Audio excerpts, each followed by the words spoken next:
Senate Republicans have blocked a bill proposed by Democrats to ensure federal protections for in vitro fertilization, IVF. The vote ended 48-47, with only 2 Republicans supporting the bill, falling short of the 60 votes needed to move forward. This legislation aimed to make IVF treatments more accessible and affordable. For example, it proposed coverage under various health insurance plans and federal protections for the procedure, overriding any state-level restrictions. According to Republicans, the bill was unnecessary and a political show vote. They argue that IVF is already legal and available nationwide. Senator John Cornyn stated, "Why should we vote for a bill that fixes a non-existent problem? There are no restrictions on IVF, nor should there be."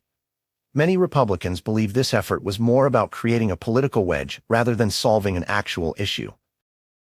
Democrats, however, criticized Republicans for blocking the measure. Senate Majority Leader Chuck Schumer accused them of being influenced by the MAGA hard right and claimed they secretly wanted to eliminate IVF. President Biden expressed his disappointment, emphasizing that women need access to fertility treatments. Similarly, Senators Patty Murray and Tammy Duckworth, who introduced the bill, highlighted the urgency of protecting reproductive rights. After the Supreme Court's 2022 abolition of Roe v. Wade, Democrats have focused on reproductive issues, aiming to put Republicans on the defensive. The recent ruling by the Alabama Supreme Court that embryos are unborn children has increased fears about IVF restrictions. Critics worry this decision could lead to criminal charges against clinics that inadvertently destroy embryos, causing significant distress in the field. Republicans are not against IVF and have introduced their version of the bill. Senators Katie Britt and Ted Cruz championed the IVF Protection Act, which emphasizes allowing states to set health and safety standards regarding IVF. Britt argued that Democrats blocked this alternative bill to keep a scare tactic alive for upcoming elections.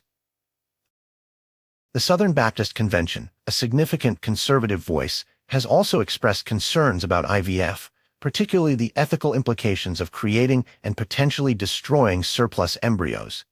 Republican Senator Bill Cassidy maintained that the Democrat-led bill was poorly drafted and destined to fail, accusing Democrats of politicizing a deeply personal issue for short-term gain.